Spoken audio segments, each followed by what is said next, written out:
What's up, everybody? Welcome to another episode of the Surf and Sales podcast. I am Scott Leese, one of the two co-founders of the Surf and Sales Summit and the Surf and Sales podcast.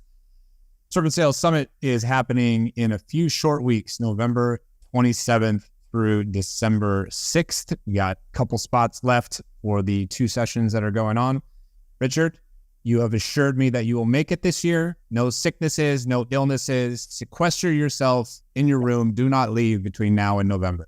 Absolutely. I am not allowed to even talk to my kids. Like, it's just, which, not that they want to talk to me. They're teenagers. So, yeah, they've passed that stage where they actually care about you and think that you're great. They've flown right by that into, you're annoying, leave me alone. I need nothing from you except for money. Totally. Yeah. Me too. Well, we are super excited for today's show. We have tried to make this show happen a few times, and for a variety of reasons, it has not quite happened. But we're going to be talking today to Charlotte Lloyd, who has recently gone out on her own. She is doing social selling and cold outreach made easy through Charlotte Lloyd Sales Consulting. And we'll welcome her all the way from, I think, Madrid, Spain here shortly. But Richard, first of all, tell everybody about the wonderful sponsor that is on your sweatshirt. Yes, I'm wearing the cool Hubspot YouTube network sweatshirt because we're not just on the Hubspot Podcast Network. We're also on YouTube, so check us out over there, Surf and Sales on YouTube. The cool thing about our friends at HubSpot, they've got a thing called a Sales Hub, if you didn't know, ironically, and their approach is to understand that closing deals is really not a big deal when you put the right inputs in. Like everything else in life, the more you put in, the more you're going to get out. And in the Sales Hub, it's got everything from prospecting workspaces, deal management tools, AI assistance. It can help you with your with coming up with messaging for your teams and cold calling and closing deals. So please go check that out, HubSpot.com/sales. So, all right, Scott, back to you. Yeah, without further ado, we welcome Charlotte Lloyd, founder of Social Selling and Cold Outreach Made Easy and multi-time sales director. How's it going, Charlotte? It's going good. Thanks for having me. I'm glad we got to record eventually. I know most of it is my bad, so. Are you in Madrid right now? I am, yeah. I'm British. You can probably tell by the accent, although some people think I'm Irish or Australian, mainly Americans. So, I don't know why. I mean, definitely, I don't know. To me, I sound British anyway. I've lived here now this will be 13 years in December. Wow, 13 years in Spain. How did you end up in Spain perfecting your sales skills? I came to Spain because of a man. Uh-oh. I've opened the wrong rabbit hole. We're going down a bit of a rabbit hole. So yeah, it's an interesting story here, which sort of ties into what we're talking about today with sales and certainly working from home. So I met my husband. So the man is now my husband, and actually tomorrow it's our 11-year anniversary. Congratulations. Yeah, and I decided, so I work with a major brand, Financial Times, which if you're American, you probably will think of the Wall Street Journal, competes with the Wall Street Journal. I was there for 13 years and I was managing a team. And then I decided I wanted to go back to being an individual contributor. So I met this man, my husband, and I asked my boss. My husband had to move back to Madrid because he was working in London. And at the time I said, look, I want to work from Madrid. Is this possible? I'm going to work remotely. I'm going to work from home. I might go to a WeWork space or something like that. It didn't exist 13 years ago. And he said, yes, you can go. But I'm going to have to, we don't have an office, we don't have a business set up in Spain, so you're going to have to be commission only. Are you okay with that? Yes, me. I'll do anything to move to Madrid. So I came here, and this was 2010? No, 2011. So it was end of 2010. And all of a sudden, I have no base salary. It's just pure commission only. Whoa. So yeah, I'm literally dancing for my dinner. And if I don't sell something this month, I'm going to have to, I don't know what I'm going to do, but I need to invoice the Financial Times, who I work for, I need to sell some advertising. I need to sell some event sponsorship. And there's we could go down another rabbit hole here with, but you, how did you manage to sell every month? The deal cycles were shorter. The sales were more transactional. And yes, I did some awful things like maybe offer a discount, acted in my self-interest, and it's different back then. So yeah, I did perhaps a lot of the things that are associated with, we dissociate now with a really bad salesperson and peer pressure. I think a lot of us have made all of those kind of mistakes over the years. So I wouldn't feel too bad about it. I have a question on the mental side of that, right? Like, so it's one thing to say, sure, I'm going to go do it. And then there and the reality, and, a great benefit is you have a partner there who's going to help support you emotionally and sort of, I don't know about financially, but I know so many people who'd be like, I'd never take that job. I'd never do commission only. And if I tried, I might give up in 30 days. Like, what about Charlotte is like, no, I don't know. They used to call me the Shark, spelled CHARK. So it was like the first 4 letters of my name, because I was always, they say, on the prowl for deals. So I'd go to went to a lot more events at that point. What made me do it? It's a good question. There was one person within the organization who'd moved to Dubai, and he was on the same kind of contract. So they said to me, look, we'll pay you, I think it was 25%, 20%. For any advertising that you sell. And when you get to a certain level, when you sell like over 300K, we'll that was it. It was 20%. We'll pay you 25%. And then for events, we'll pay you something between 10 and 15%. I had confidence in the brand. The brand was a great brand. And at that time, it was, selling very well. And I thought, this is a great brand to work for. Seemed like a great company to work for. And I traveled 2 times a month. The difficulty was getting used to working from home because nobody was working from home. So I remember going to events, having face-to-face meetings with prospects, and they'd say, where's your office? And I would just invent. I'd say, it's just in the center of Madrid. It's not, it's just me in the office. I couldn't say. I felt embarrassed and ashamed to say that I work from home because nobody did it. And people wouldn't take you seriously back then. 8-10 years ago, you said, I work from home. Like, well, you don't really work. So do you feel a similar sense of pressure now that you're on your own? I mean, running your own business is basically working commission only. Yeah. You've almost gone full circle in a way. I've gone full circle. I'm going to say that the commission only, I did it for 10 years. It has helped me mentally, mindset-wise, immensely in starting my own business. A year ago, well, now let's fast forward to the whole LinkedIn story, but let's say 12 to 14 months ago, I had no idea that it was kind of I was at an early stage. Yes, I want to do something. I monetized my side hustle only in March this year. And I went all in August, end of August, beginning of September. So I'm much more calm right now, because when I was commission only, I was definitely more desperate. I felt that I didn't know enough about sales, and I just wanted to get a deal in. I just wanted to invoice. Whereas now, going into this, you would think, well, it's way more stressful because now you are selling yourself, your services. You haven't got a big brand to rely on anymore. There is an element of, this will get difficult, and there are difficult moments, but I feel very, very calm. I trust, and this is one thing I was listening to your book. I trust the process, or the process, as you say. I trust the process. Whereas when I was on my own, we're out here working for a big brand, and commission only, it was completely different.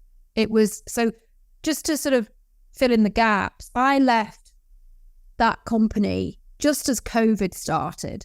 And it would have been terrible if I'd have stayed, because when COVID hit, no one was buying events. No one was really buying advertising or anything like that. So the job came to an end. I moved to a different company, and then I started selling much bigger deals. So yeah, I almost felt like I had to relearn and adapt.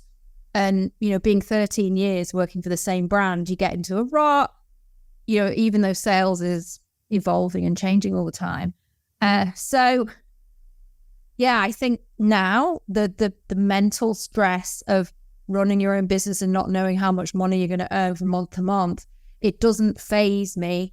It doesn't worry me as much as it would have done.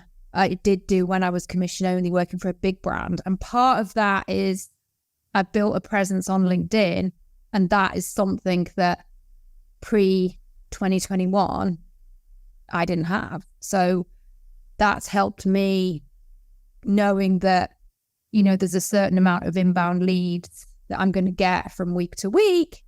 There's also my outbound process, which I still carry, I'm still practicing, I'm still executing. I'm not, waiting for all these inbound leads to come and think, great, I don't have to sell anymore. No, because I love selling. So I still, like I said, trust that process. And I feel great now because I'm older, right? When I was doing commission only, I was a lot younger. It was new. But yeah, it definitely was a good it was preparation for this that was coming. And like I said, a year ago, I didn't know that I'd be in this situation where I would hand in my notice and say, bye, corporate world, I'm not coming back.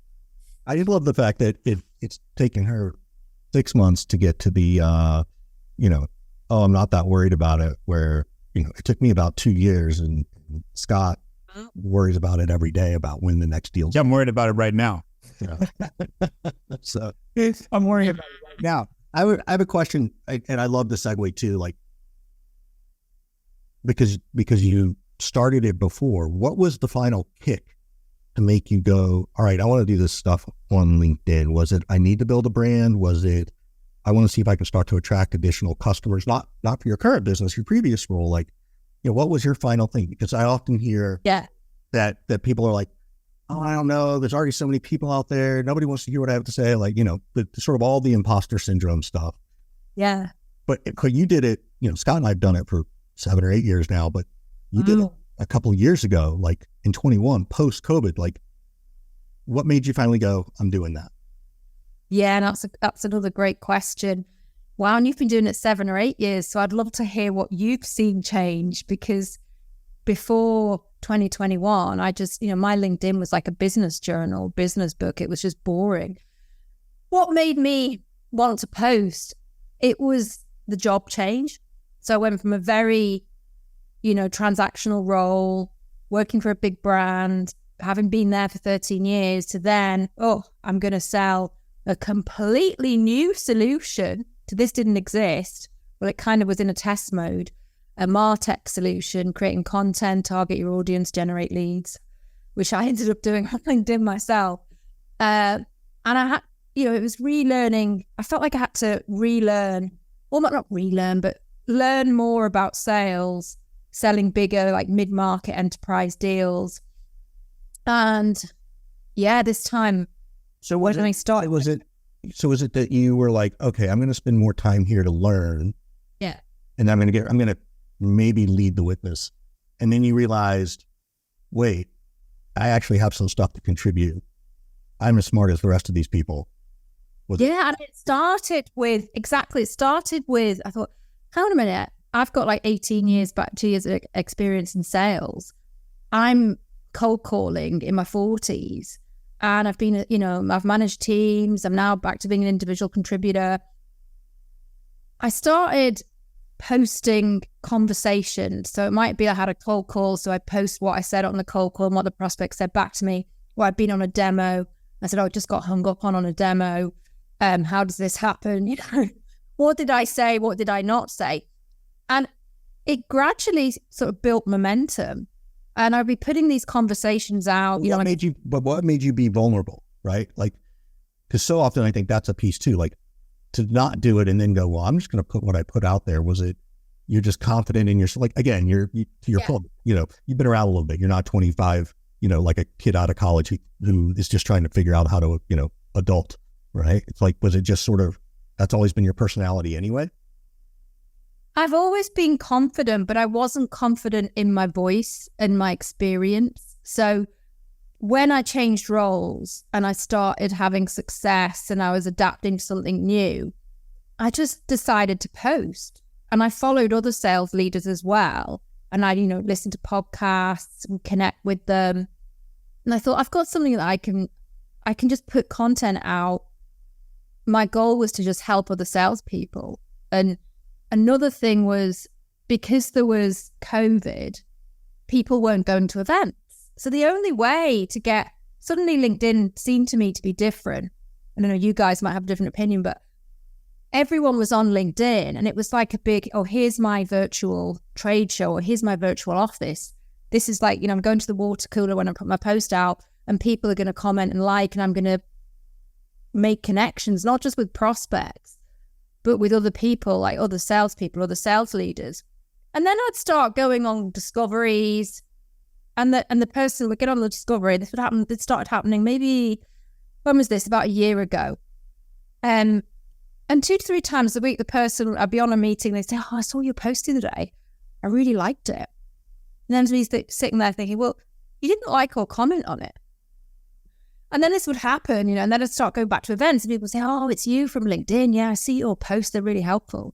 I tell my team to follow you, or, we talked about your post the other day in a meeting. So suddenly you're on disco calls or you're out at an event and people are talking about you and your post. I think definitely I want to go back to this sort of confidence thing. I sold journalist content basically, because it was obviously in Financial Times, a big news brand, and they were the writers. I was never doing any writing apart from writing really bad emails. Hope you're well. Just circling back, all the terrible things that salespeople did. So posting on LinkedIn for me was a way to, I don't know, it's almost prove that I could write something, and people started reading it and people liked what I put out there. And the writing part, and I think this is something really important, you feel fear. 6 months ago, the stuff I post now, some of the stuff I post now, I wouldn't post like 6 months ago, but now you're crazy to post that. A year ago, I would have said, I wouldn't, why did you put that post out, Charlotte? That's terrible. So this is something that, some people find their voice very quickly. And you have these people like, grow a personal brand in 9 months from 0 to 50,000 followers. Hardly anybody does that, right? Hardly anybody does that. And I think a lot of salespeople feel pressure to post, and they don't have to have a personal brand anyway. It's not all about that. But the writing part, the being consistent, helped me to find my voice. And then I stepped into this, I feel like a completely different person. I'm me now. And that has an impact. And it kind of went, sort of snowballed from there, really. But it took me 2 years to get to where I am now. What are some of the things that you teach in your practice now? Right? You teach social selling, cold outreach, utilizing LinkedIn. Yeah. Give us a couple things that you go in, you talk to companies and their sellers, and you're like, oh boy, here's the couple things that everybody's doing wrong, 1 or 2 things. And maybe what's 1 or 2 things that you are coaching people on to fix and to start doing? Yeah. So one of the things is the way that salespeople use LinkedIn, and they tend to talk to every prospect in the same way. And that's a big mistake, because everybody uses LinkedIn differently. Different types of prospects will use LinkedIn differently. So if somebody is a C-level who's hardly going on LinkedIn at all, and what I'd call a lurker or what I call a tier 3, you can't have that same conversation that you would with somebody who's more active. So I see a lot of they see LinkedIn as something separate to the whole. It's part of the cold outreach system. Yes, salespeople need to prospect on LinkedIn. They need to focus on that. But they also, what I see them not doing is not posting enough. So they might post 1 week, or they'll just repost, or they'll take their company's marketing posts and just write a version of them. And they're terrible. And what I'm trying to teach them in my sort of when I coach sales teams is you don't just use LinkedIn as a cold outreach tool. You also need to show up and I'm saying like not build a personal brand because that's not for everyone, but that you need to show up and drive some kind of inbound, right? You need people, your prospects need to know you. That's what cold outreach, you were talking a while ago or even now about, is it near bounding? Yeah, near bounding and cold outreach. Cold outreach, is it dead? Is it going to die? Don't know, but we can make as salespeople, we can make our lives much easier if we're already known. How much more business, as on my LinkedIn headline, would you get if your prospects already know who you are? And what I see with a lot of teams is it's so it's like, here's the cold email and here's there's this kind of awkward use of LinkedIn. There's only, how many people are using LinkedIn now? It's still 3 million, isn't it? And there's like 500,000 people check it regularly, but only 3 million people post. And that's massive. So there's a big gap to fill. And that's what part of my training helps with. What it helps with. Because I have my ideas, right? So it's easy for the three of us because our prospects are on LinkedIn, right? Like, sales leaders, et cetera. Let's say you're selling to, developers or IT or security, and those personalities generally aren't as active on LinkedIn, right? So does that mean the channel is dead? I mean, everybody's got a profile, right? And you can even tell that, like, they've never done anything with it in a million years.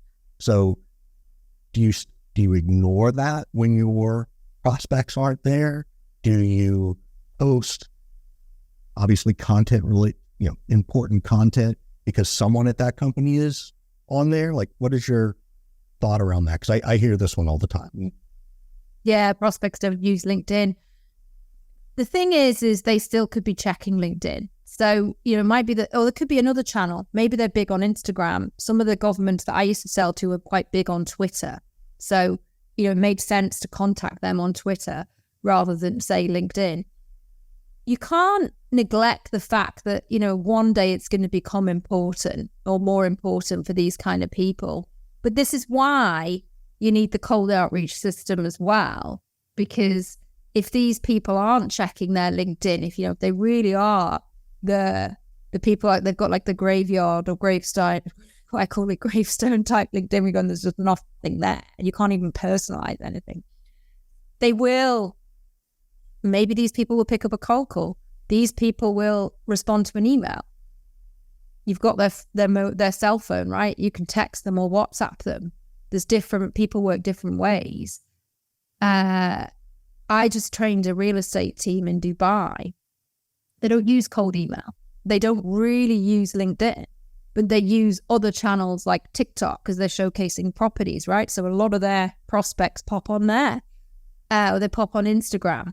So everybody is somewhere. If they're not on one channel, they might then be on another channel. So they say, focus your efforts on one social media channel that you do well, but also don't neglect the fact that you can repurpose your content, for example.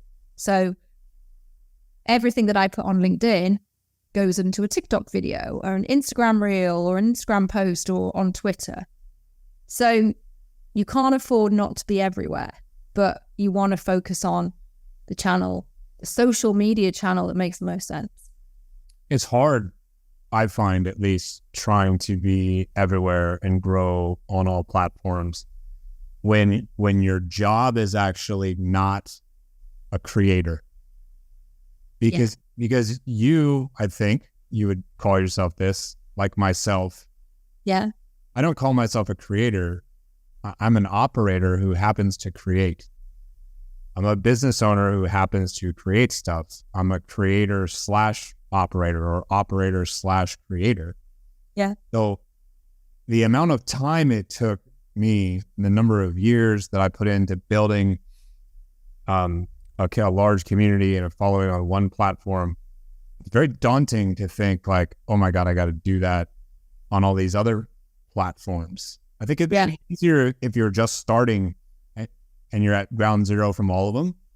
Yeah. all feel daunting. And you're like, hey, let's just go and see which one kind of takes off.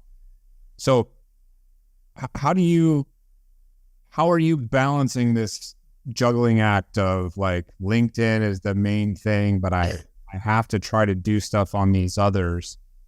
Yeah. And you know, coupling that with like, oh, you also run a coaching and training and consulting business. It's not like you're sitting around all day making 9 hours worth of TikTok videos, right? No. And the reality is that it takes me, I do my content every Friday or Saturday morning, so I allocate time. It takes me 2 to 3 hours a week to write. So I write 7 LinkedIn posts. That's my primary focus is LinkedIn. So I do those posts first because that's my most important platform. And then I take those 7 posts and I'll make 3 TikTok videos. So I usually go back to the week before, see which posts have performed well on LinkedIn and then make them into TikTok videos. So again, doesn't take me very long. Those same videos will go on Instagram.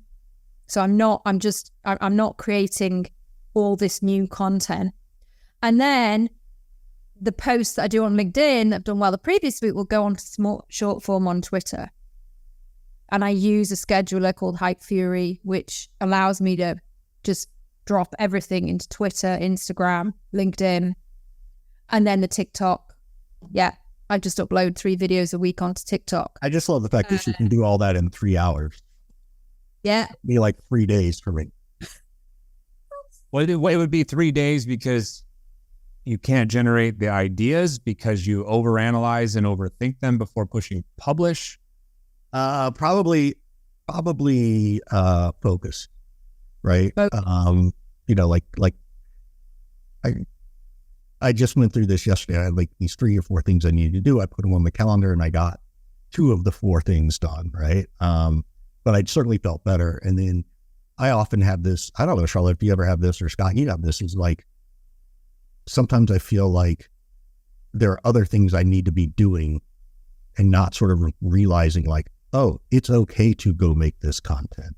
It's okay to spend time on that, even though I do spend time on, like, I don't know, when you only turn into a retreat therapy session. That's. Yeah. How many times a week do you post on LinkedIn, Richard? Oh, daily. So, and I go through spats like this morning I sat down for 45 minutes and I've scheduled a bunch of stuff for next week. Right. And I now have a company that's, I'll speak with them on Friday and they'll go cut 2 or 3 videos for me to do, and they're helping to write. So I'm getting to that space where I'm actually having someone help me do it, in terms of creating the content. But I just, the idea of like recording myself on my phone and doing something and just, I don't know, I'm Gen X. Hey, I'm Gen X too. It's no excuse. Damn it. Yes. I'm old. I think you don't have to be. This is the thing. In the last, I would say 6 months, it's just become a lot easier. I save all my posts on LinkedIn since January this year. So every single post, I have it on a spreadsheet. I know exactly what type of post it is, how many impressions it got, how many likes. What I'll say if I'm stuck one week, and it does happen sometimes, I think, oh, I've got so much going on, I've got to create this content, but I block that time off, and it's usually on the weekend because then I don't feel guilty because I don't have to be prospecting or, doing sales related activities. And I enjoy it more doing it I'll try and do it on a Friday, but when I was working in my previous role, it would be Saturday morning. So Saturday morning, that's it. Do the content. It used to take me longer. It does get faster the more you form that habit. And then you're literally just repurposing, maybe using a different hook when you're putting it on different platforms. So you're really creating for that one platform, LinkedIn. And then I think really... Oh, I got it. It's just it's a commitment ADHD, Richard being Richard shit. Like it's... I think it's also frustrating a little bit. And Charlotte, you can pick this up after Richard does the second advertisement here for HubSpot in just a second. But I think it's also challenging because you don't get the same dopamine hit. You don't get the same response or reaction on platform 2, 3, 4, and 5 that you do on the first one. So Best one, yeah. you do LinkedIn and you get, 1,000 likes or whatever, and you're like, hey, that was good. That really resonated with people. And you spend another 10, 15 minutes posting on all these other places and you get fuck all as a response. And it's like, what do we do? So maybe you can talk to that. Maybe you could talk to that after Richard does the mid-roll right here. Yeah, so I want to thank HubSpot and the HubSpot Podcast Network and even the YouTube network, and share that our good friend John Barrows is actually on the network. If you don't know John, check him out on Make It Happen Mondays. Gives away amazing sales tips, has amazing guests. Scott, you were just recently on a live session. Do you know if that's going to go on to the Make It Happen Mondays? Do you know if he recorded it to do that? They did record it. I don't know if they pushed that the same way or not, but we'll find out. Yeah, and certainly just Google Scott Leese, John Barrows, and AI. I think you're talking about AI and sales. So yeah, that's right. That's right. It'll be a good one for sure. All right, Charlotte. So what's your thoughts around what Scott suggested? Focus on LinkedIn and then think about video, because having a video strategy as part of your social media is the next important thing. I just started a YouTube channel, but I haven't put too much effort into it. But what I'm doing is just using a lot of my podcasts and TikToks to put onto that channel. You can, for me, for example, Twitter it's just fake and phony. I haven't managed to figure it out. I just keep trying with it. I keep trying. I started it in November last year, and I had like a dormant account. I had like 167 followers and I've got like 843 now. I've had a few newsletter subscribers. I can't say I've had any leads from it. But that's the thing. It's like, it's tough for people to spend time and energy there who have already made it one place, because you feel like getting nothing, getting no traction whatsoever. You don't feel the progress or the impact, right? Yeah, no, I get that. And it's the same in a way with me on Instagram, because I'm a failed fashion, hate the word influencer, but yeah, I started out with, I got like free clothes, sports clothes. I made some terrible reels where I look awkward and just don't. Maybe you should reshare those and combine those with what you do now. And it's like lessons learned from my first go as an influencer, right? And then you could throw up those old things as like a kind of comedy reel, and then you got to start anywhere. It's all the mistakes that the actors make and stuff. The Instagram's hard because it's there's so many people on it, and there's over billions. There's more than 1 billion users. LinkedIn is much easier because there's less people, and there's hardly anybody that posts every day. When the ratio of people that post every day compared to total users. Instagram is very, it's difficult. And it depends on your niche or niche, as you call it. So the more niche you can go on Instagram, the better. But I do think, for me, I like the video. So a platform that has a video element, TikTok, for example, you might get a lot of views on your video, but again, no leads. But I think it's interesting as an experiment, as long as you just don't spend too much time. Again, people say, focus on one platform that's obviously good for you, the best for your business, but don't throw out the fact that another platform, and potentially a platform with video, because people need to see you. They need to see you speaking. They need to see that you're real and that you can't just hide behind text posts on LinkedIn. So focus on one platform with video, one platform like LinkedIn. Yeah, me on video scares the hell out of me. So that's a whole other competence. That's a whole other therapy session. When you master the whole, I quite like writing copy, and I like hooks and what works and what doesn't work. And I think this is when, since I started posting on LinkedIn, when I first posted, my posts were terrible. And I'm looking back 6 months ago, and I think I wouldn't write the post that way now. I'd format it better. So there's always things that you can be learning. I think you've got to really love what you're doing. So I wouldn't outsource my content to a ghostwriter, because I was going to ask, have you gone down the path of having someone else write your content or using AI? No. So sometimes I might, with a post, I might take my best post and say, can you rewrite it? Like, I've done that with ChatGPT and experimented a little bit, but I know I don't like posts that are written by ChatGPT, because you can tell. Like, when I see somebody's post on LinkedIn and I think, oh, that's ChatGPT cut and paste. I like to use it for ideas. The same with, like, when I'm looking at a particular persona, what are their challenges? Of course, everybody's going to use AI in some way, but just writing a post that's completely AI, you can tell. Who would do that? Not me. I worry about doing anything not from myself, because I worry about it not feeling authentic and not really being me, and potentially breaking some element of trust with my audience or followers that I worry I could never get back. Yeah. The only thing I have, right. Yeah. Because I get long-winded. I have taken my ones to get really long-winded and said, okay, ChatGPT, shorten this to 500 words, and then I'll go in and re-edit it so it sounds like me. But I don't necessarily go look for that. I think a couple times I just couldn't think of something to say today. I'm like, ChatGPT, tell me like 6 topics salespeople are struggling with, and then it'll just give me the topics, and then I'll go write about it.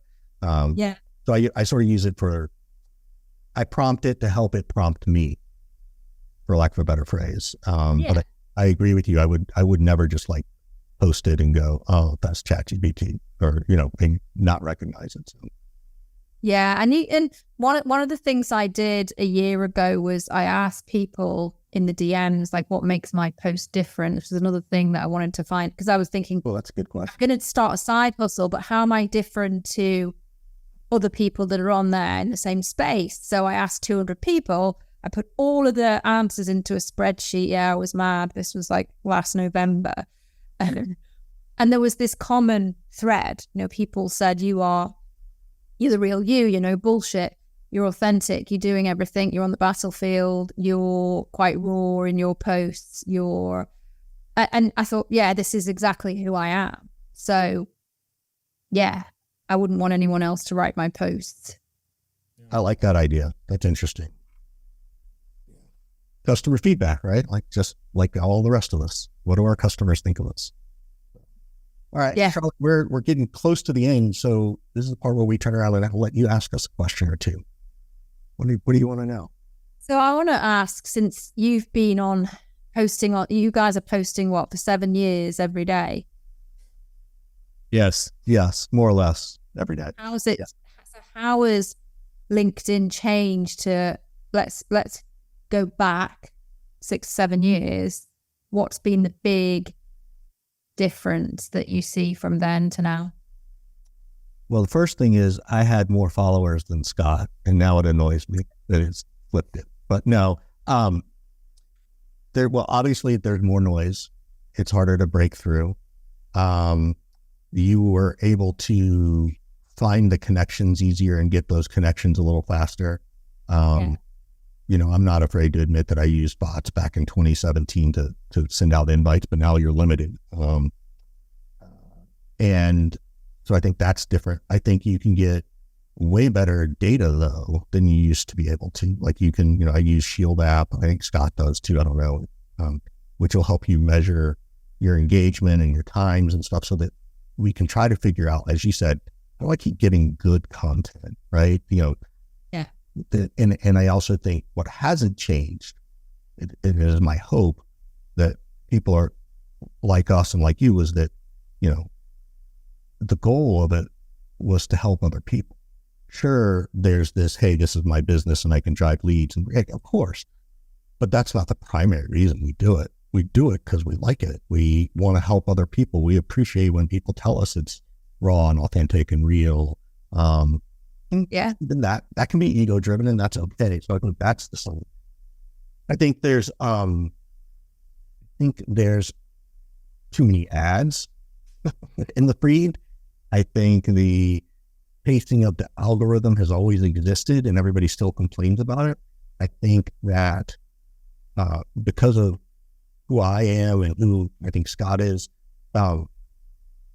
it can feel annoying that it's the same kind of content all the time, but that's really my own fault because that's the little kingdom I built, right? Yeah. Like I said earlier, like I don't have a ton of IT people in there. I don't have a ton of, security specialists and stuff. It's all sales and salespeople. So sometimes I just get frustrated by the noise on stock. So that I'll let Scott answer from his point. Well, I think that good content used to win out, and I don't feel that way anymore at all. Really? No, I think it's a total lie that we're being told that if you just create good content, good things are going to happen. I don't believe that because there are countless bad actors who have spoiled it with all of their gamesmanship of the algorithm, and you see people who get hundreds and hundreds of likes and comments in the first 45 minutes, first 30 minutes of posts, and you're just like, okay, this content must be amazing. And it's like, optimize your profile, use a real picture. And it's just like the most basic, dumb stuff you can possibly think. And you're like, that's not good content. That's somebody completely gaming the system. And unfortunately, the algorithm is rewarding this kind of bad behavior. And you see dozens and dozens of people capitalizing on this. And so, it's tough to stay motivated when you feel like you've done things the right way day after day after day, not trying to cheat the system, really trying to be yourself, trying to help people. And then, a flick of the switch and the algorithm changes and you're like, shut off, right? So I think you used to be able to get away with being kind of big on one platform. And I don't think you're going to be able to get away with that moving forward, which spells bad news for people like Richard and I, who have put all this time into one platform and have not put time into others. So we sort of have to diversify our platform or join into the gamesmanship or find something else to kind of do. So I don't think that the best content wins out anymore. And I do think that it used to.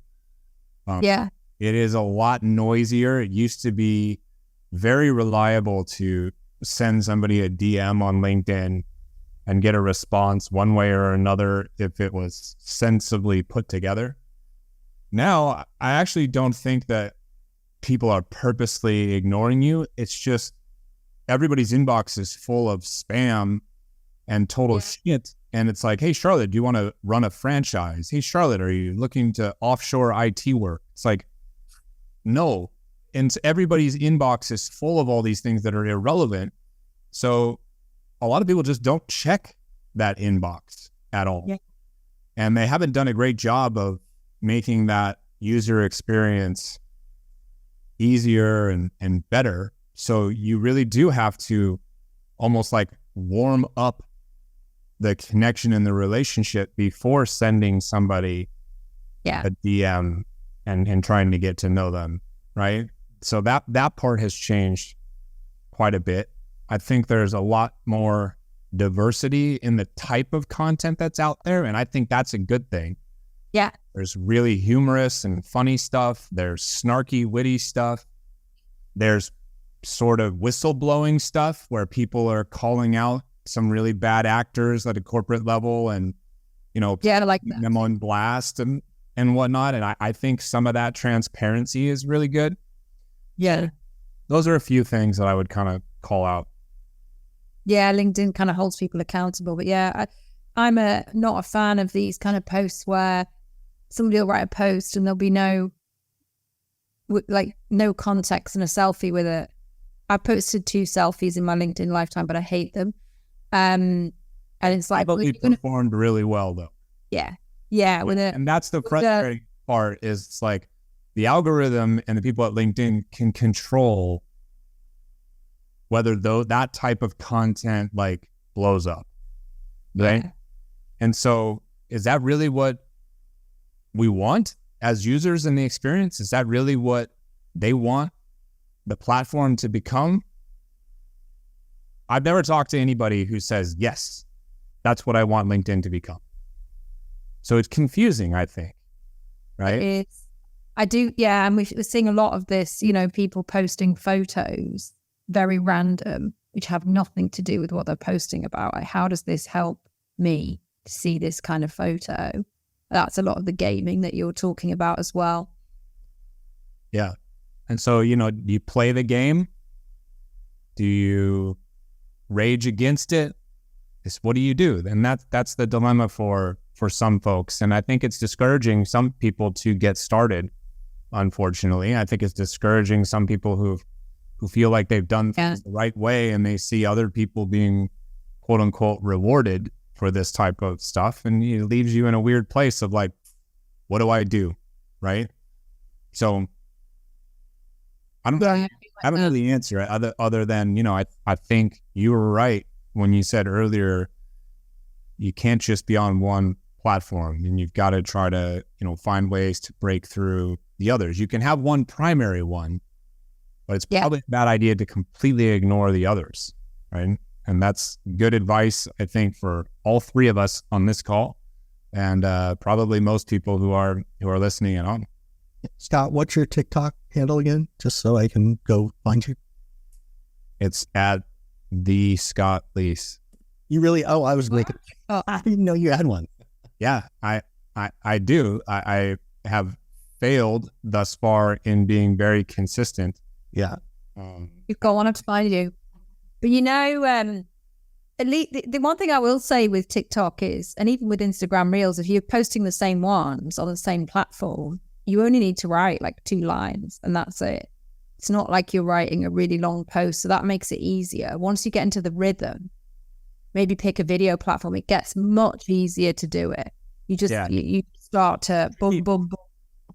It does start to encourage you, if you're trying to optimize things, it does start to encourage you to do more video. Yes. Yeah. Right? Because for years and years and years, 5-6 years maybe, I didn't do any video on LinkedIn at all.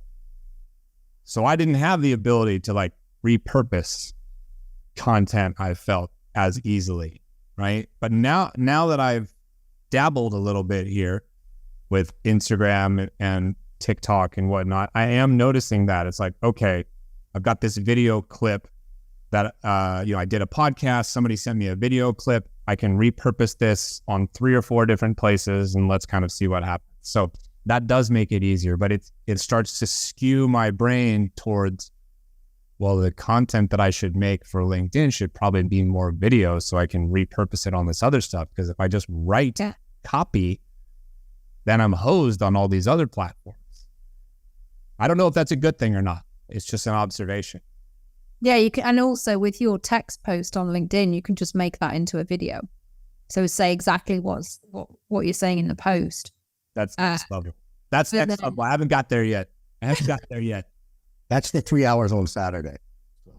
Then you download. So there's an app called Captions, which does the captions for you for TikTok, and it's so quick. You record the video in TikTok, you save it, download it to your album, stick it in Captions. What Captions will do is, well, it will write the captions for you. It will then trim the video. So any ums, ahs, or when you're, with TikTok, you often creating a very short, here's my sales tip for the day, boom. And so it will remove everything from your hand movements and make the video much shorter. And then you just save that and upload it straight to TikTok. And it will actually, AI in Captions will suggest a hook that you use. There you go. I got it. I'm going to end up having to do this. I'm going to end up having to do this. Takes me 15 minutes to do 3 TikTok videos. So I record all 3. You take a post, save them, and then stick them in Captions, and then they're all ready. And then I draft them so that I draft the caption on TikTok, on Instagram. You're hired. You will now run the Surf and Sales, TikTok, Instagram, LinkedIn. You run all the socials for us now. You're hired. You're hired. Yeah. Next year, if you invite me back next year, I'll say, well, now I've got to outsource it. I'm so big. Yeah. That would be a great thing to have happen. We appreciate you spending some time with us. What's the best way for people to get in touch with you? Get in touch with me on LinkedIn, Charlotte Lloyd. Imagine that. Yammer. I'm not really, my Instagram's kind of, the stuff on there that I'm embarrassed about that I need to archive. So I'm not going to give you an Instagram handle. TikTok is Charlotte Self Tips. Twitter is Charlotte H. Lloyd, I think. We don't even know. We don't even know our own handles. Yeah. This is how you know that we all have work to do. Thanks so much, Charlotte, for spending some time with us, and we'll see everybody next time on the Surf and Sales podcast. Thanks, Charlotte. Thank you.